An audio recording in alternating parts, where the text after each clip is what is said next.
to a place where we don't know. About to see the world in action, what we can be. Life with no distractions, we'll get away. This is what we waited for. Take my hand, we'll make it somehow. We can't miss out. I'm done living life with the lights out. Die with my own doubts. Be free with me. Let's go, let's be free with me.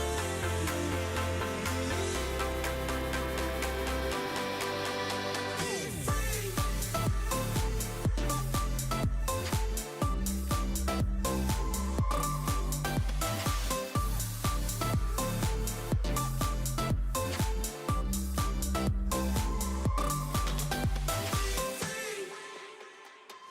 Not looking back, eyes on the freeway, Bonnie and Clyde, a classic cliche. We're on the run, this is what we waited for.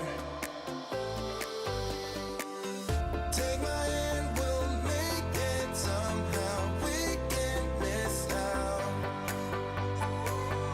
I'm done living life with the lights out. Die with my own doubts.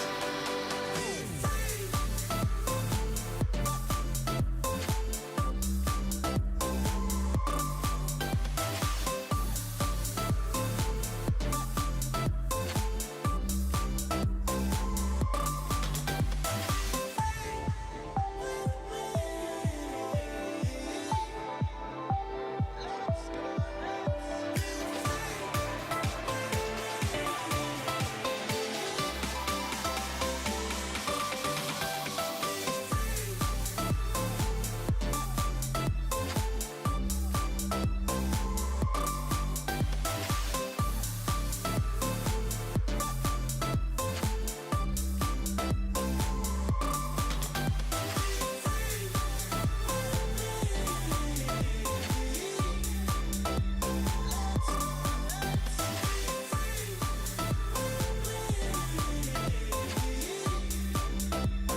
Lightning strikes by my window, hits my chest right in the morning, like a warning. Could have slept here for days. I felt your heartbeat, felt your mouth breathe, but it's not real. We were close to see the sun, but clouds got in our way, and so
Well, hello everybody.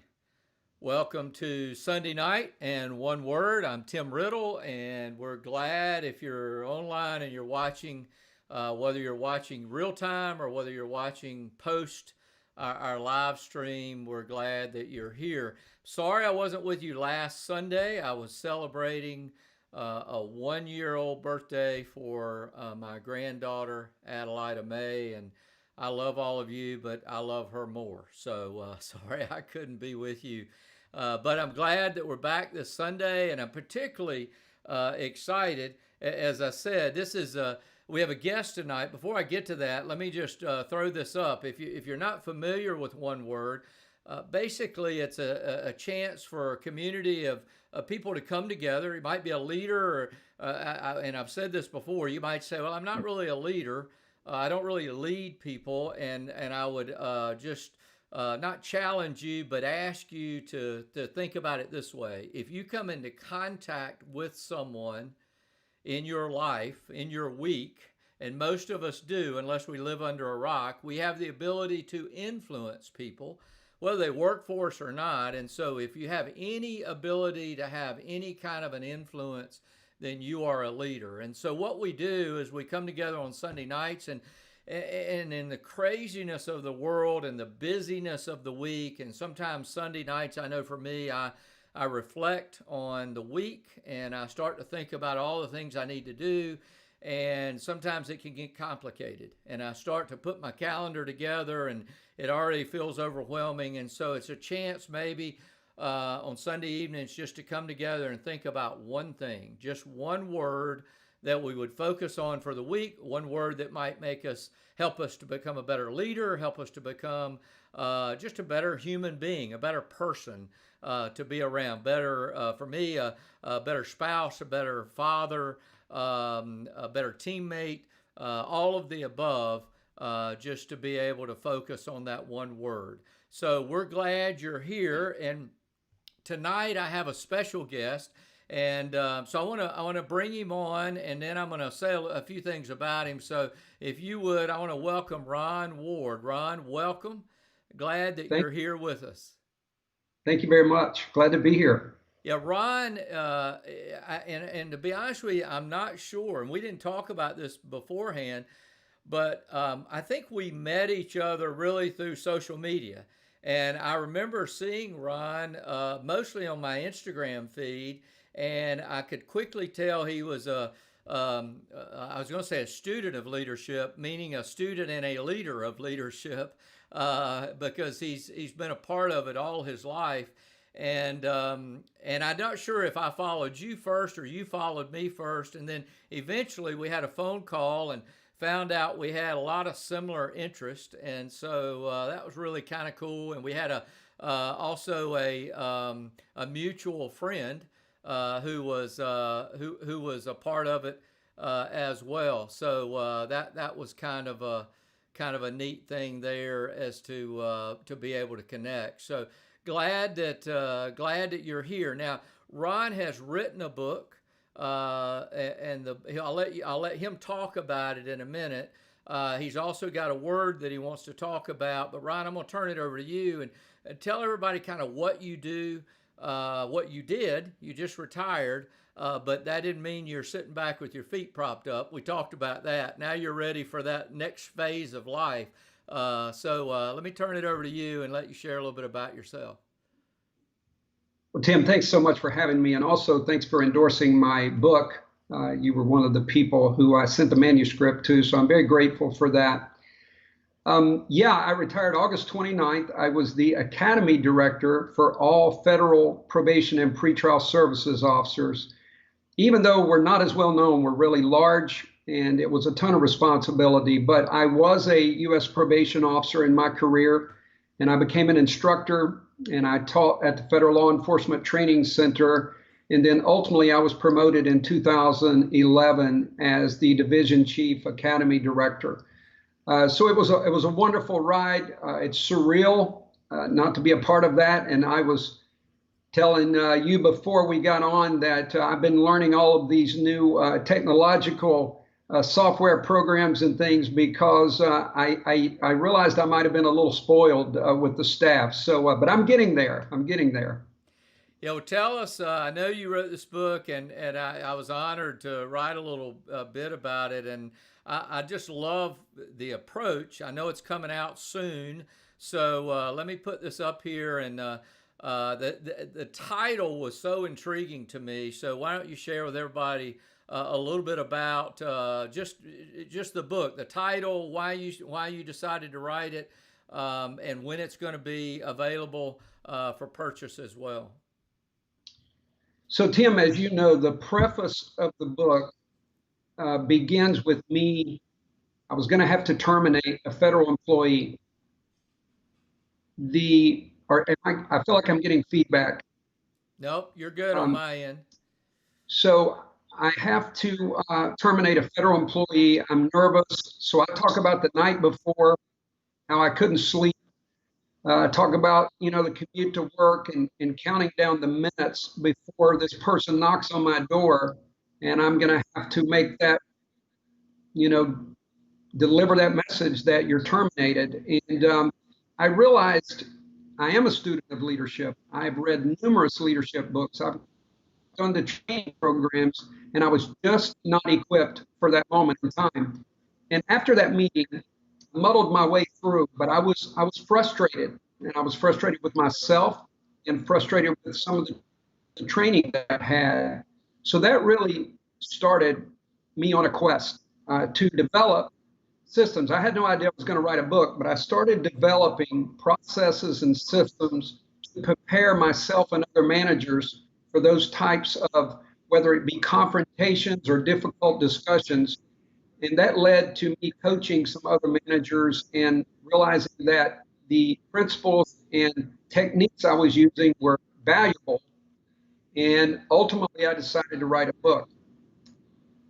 You said something earlier about the uniqueness of the book. This may be a confession, but my attention span is not that great. And a lot of times when I get leadership books, frankly, I get a little bored. And sometimes the information is too technical. I set it down with good intentions, but then I never pick it back up. So I wanted to write a book that was experiential. My goal is to take the reader on a journey with me, and it starts when I grew up in the coal fields of the southwestern part of Virginia. And I grew up where the population was very small. There was not much culture.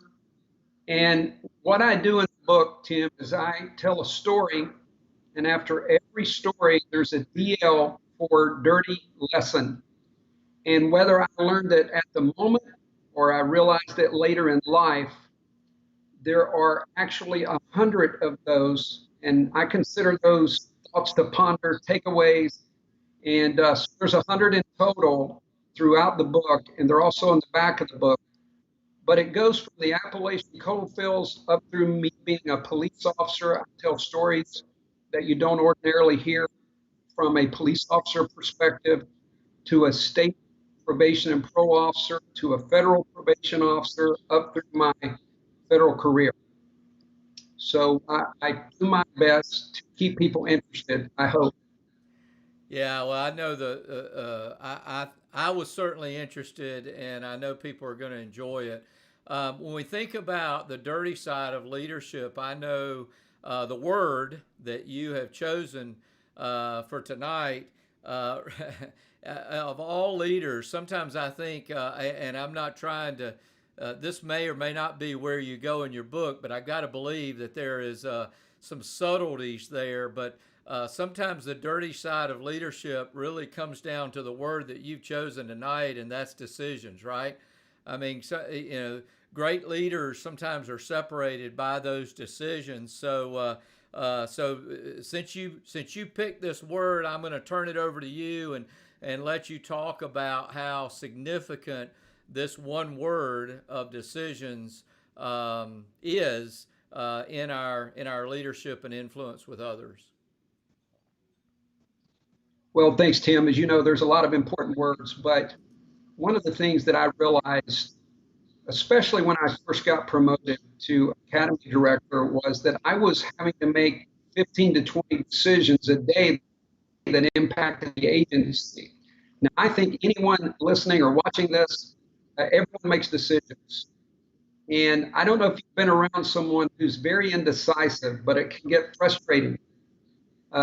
I joke now because my daughter Jansen is older, but when she was younger, she had a real difficulty making decisions. So if I ask her, where do you want to go to dinner? She would respond, where do you want to go to dinner? And I jokingly say in the book that I think we could both be famished or maybe even dead before we came to a decision of where to eat. So early in my career, I started realizing that I made sporadic decisions. I didn't have a foundation. Of course, some decisions are based on your values. If your house is on fire, and all your stuff's going to burn down, you're going to call the fire department. But in life in general, in some of the decisions I was making, I just didn't have what I call a decision-making process. I knew my values, but sometimes they didn't really come into play that much. It's just a decision that I needed to make. So once again, I went on a quest and developed a decision-making process. And I used the traditional, there's usually 4 categories of decision, and that is directive, behavioral, analytical, and conceptual. In my book, I don't go into conceptual. It's a concept, and it's broader than what I wanted to go into. But I started watching other managers and, of course, evaluating myself. when the pros and cons is still a great way to make decisions, and it's very effective. But sometimes they come out pretty even, and you still got to make a decision. So you stick with your values, you look at your pros and cons, but then you got to realize your personality comes into play. And a lot of times we don't make decisions because we're scared. And I talk a lot about developing courage in my book. So what I wanted to do, Tim, if we could, is just do something with you on here. And I want to give you a scenario. And we're going to analyze you and see what type of decision maker you are. Before we begin, there is no wrong answers here, but we are going to put up some charts that helps develop the decision-making process, or DMP, as I call it. So are you ready, Tim? I'm ready. I'm ready. All right. So you're at dinner with some colleagues. You've been looking forward to this dinner, and everyone gets their food basically the same time. Everyone seems happy. You take your first bite, and the food is cold. Do you A, send it back immediately, basically call the server over and send it back? Do you B, talk to the rest of the group, the rest of your colleagues, to see what they think you should do? Or do you C, think about all the things that could go wrong if you send that food back? So what do you think? Yeah, I'm trying to psychoanalyze and say which one would make me, be appear to be an okay person. But in reality, what I would probably do is call the waiter over. Hopefully, do it politely. But I would call them over immediately and say, "Hey, I need you to check on this. The food is cold." Okay, so based on what you said, and you threw in the word politely, so you are probably a little bit of a combination of directive, behavioral, and in that scenario, and it's simple, you didn't have to do a lot of analyzing. Now, even though that's very simple, it's been astounding when I meet with managers. I've done this in rooms with people, and it creates, I thought most people might say the same thing, but it varies greatly. And the reasoning behind it varies a lot. So what I wanted to do, Tim, just briefly, is talk about each of those three decisions styles, but I want you to understand something. The reason I said there's no wrong answer is that an effective leader should have a little bit of A, B, and C. That means directive, behavioral, and analytical. It's understanding when the situation calls for a certain type of decision to be made. And of course, time comes into play. You may not have time. So that's why I developed these charts to help people who are too far aligned with one decision-making process and they need a little bit of the others. So if we could, Tim, let's look at directive. All right, here we go. In the directive decision maker, now I love people who are directive. My daughter Haley, she always has, when we were talking about going to lunch, she's always got a restaurant picked out. Those people have a plan. And it's interesting, but when someone is very directive, they are very strong, and sometimes they have a directive personality. But they're going to give you a decision whether you like it or not. They are results driven. They're going to be looking at, hey, we got to keep this thing moving. We've got a business to run, so they're going to make decisions based on that. They're usually pretty solid communicators. It may be too direct, but they don't leave a lot of ambiguity. They'll just say no, or please stop doing that. And those kind of people keep the HC moving forward. That's the pros of a directive decision maker. The cons to that is sometimes those people are too direct. They don't think about staff morale at all. They just give the message, here's the assignment, get it done. They also may not collaborate when they should. Remember, you're not always the smartest person in the room, and other people may have great feedback. These people can be more prone to making emotional decisions. Some people who are directive, they may be kind of on the move sometimes.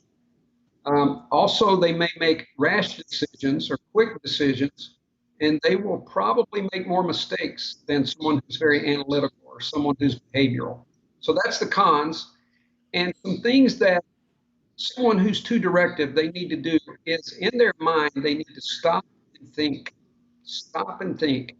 Do I need to collaborate, or do I need some analytical or science or data that will help me make a better decision? They also need to consider the impact on their staff and how they deliver the message. They need to seek opinions. And in practicing this, like anything else, it takes a while to catch on. But directed people need to learn to use pleasantries. I've been around people who are so directive, they don't say thank you, they don't say please, they just get the directive.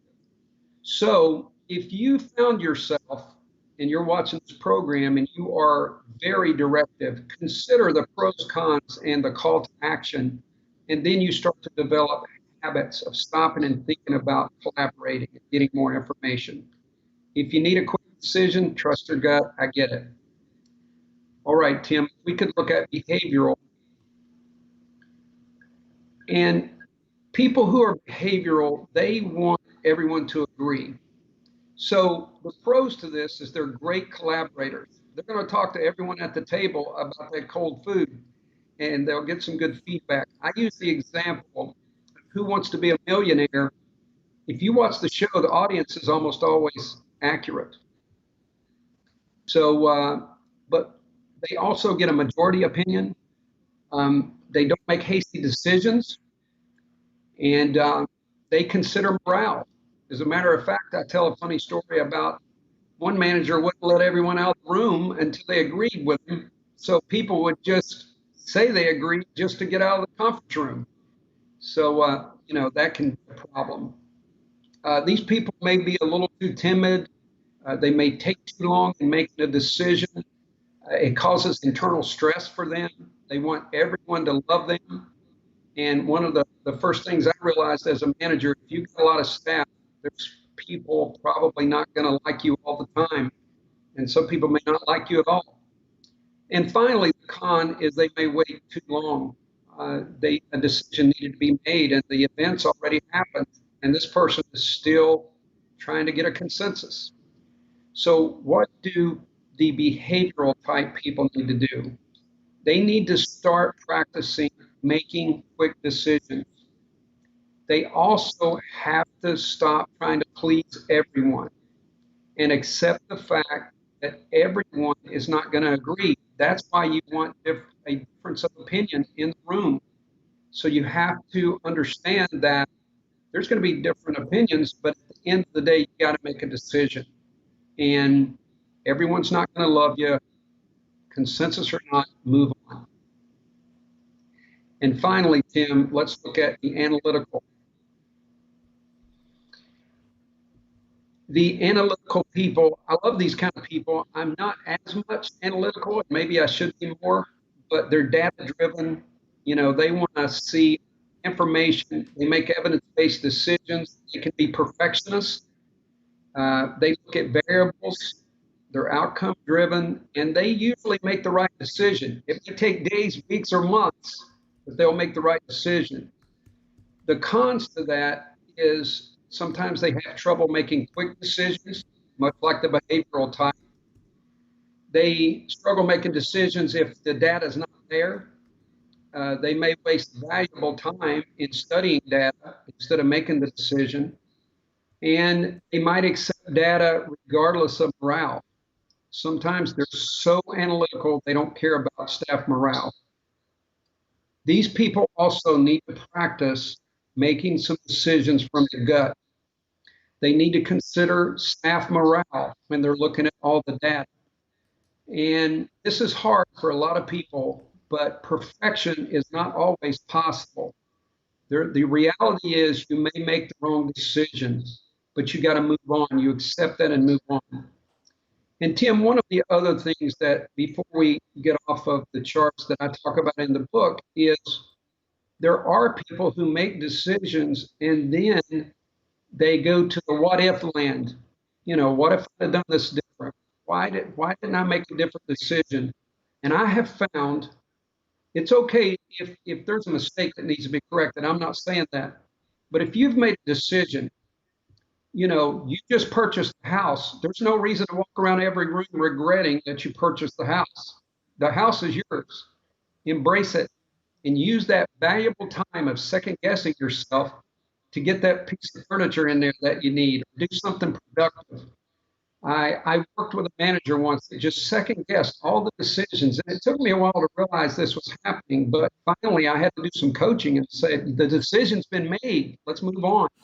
Let's get down to business. So that's the decision-making process that I developed. I am confident and have had some very positive feedback from managers that if people will take this to heart and really decide, I want to make more effective decisions. I want to be more decisive. I want to be accurate. I want to consider morale, but at the end of the day, I know we have to make a decision and move on. I think this chart can really help and help people not waste so much time and also not second guess themselves. So that's my DMP, the decision-making process. Yeah, I love that. And one of the things that I think as leaders, and being a student of leadership as well, and sitting in both seats, following and leading, I thought about your word, and I thought, boy, a lot of it comes down to that, right? I mean, the decisions we make, some public, some private, some we verbalize, some we don't. And one other thing that I've found in my years of leadership is that sometimes it's not the right or wrong. It's not, we determine, when we make a decision, we decide, do we do this or do we do that? But the other caveat that I sometimes think about is the timing. I've had situations where we need to make a decision and I'll say, well, we need to do this, but we can't do that now. We have to wait. That's the right decision, but it's the right decision 3 months from now or 6 months from now. And if we make that decision now, it would be the wrong decision. And we could sit and talk for days probably about that as well. But it's just, I think if you reflect on every day, the decisions we make, whether public or private or whatever, but they all have a tendency to shape our character and who we are as a leader. Yeah, that's absolutely true. And it's interesting, you brought up timing and other variables. You've written a book, but the decision-making chapter was the longest chapter in the book, if I remember correctly. So we had to go back and cut some of the information out because just like you, Tim, I kept thinking over and over. And I heard a great sermon one time called Decisions Determine Destiny. And I realized, even working out, you make a decision, and there's a great book about 5 seconds. You make a decision to work out, but you can talk yourself out of it before you ever do it. So there's all kinds of additional information on decisions, but man, it's so important in our everyday life and in the business world and with our children, spouses, everything. Decisions are vital. Yeah, absolutely. Well, listen, hey, thanks for sharing that. That's something that I think the audience would, those who are listening, if you're just, we say a blind spot is something that, we won't need to shine a little light on it. And so I appreciate you doing that tonight. I appreciate you shining a little light on this idea, this word of decisions. And I just want to encourage everybody. Tell them again when and where you can get the book. I think today you said it's going to be pre-order on September the 11th. Is that right? 9/11? Yes, Tim, 9/11. We made a choice or a decision, as we've talked about, to release that pre-release on September 11th. Just a little thing that I wanted to do to honor the families of that tragic event. I know a lot of people are hurting. So people can get the book on pre-sale on 9/11, and the book will actually be shipped on October 1. And I'm also really excited. We're planning some book signings right now, South Carolina, Virginia, and in West Virginia. In Tennessee. And we are working on one in West Virginia and some other states. So I'm really excited about that. This is all brand new to me, but I so look forward to meeting people and getting their feedback on what they think about the book. Yeah, well, I loved getting the sneak peek ahead of time, and I know that that wasn't the final copy. Actually, it was that you were still making a few little changes. I can't wait to see the final version and dig back into it. So, and I know just in the short period of time of our sort of virtually following each other and then having some conversations like this, I feel like I'm starting to see not only your leadership, but also see your heart. And I know that people are going to enjoy seeing that as well in reading this book. So thanks for being with us tonight. Thanks, Ron. I appreciate all of that. And to all of you guys who tuned in, appreciate you doing that. Those who are checking it out after the fact, I hope you'll take a minute, just put a little note on your calendar on 9/11. Go to Amazon or wherever you normally buy a book and pre-order Ron's book. I'm sure it'll bless you. Certainly the parts that I've been exposed to blessed me. So that'll help you on some of these decisions that you might be making in your life as well. So Ron, thanks. Good to be with you. Always enjoy chatting with you, and hope you have a good week, and I hope everybody else has a good week as well.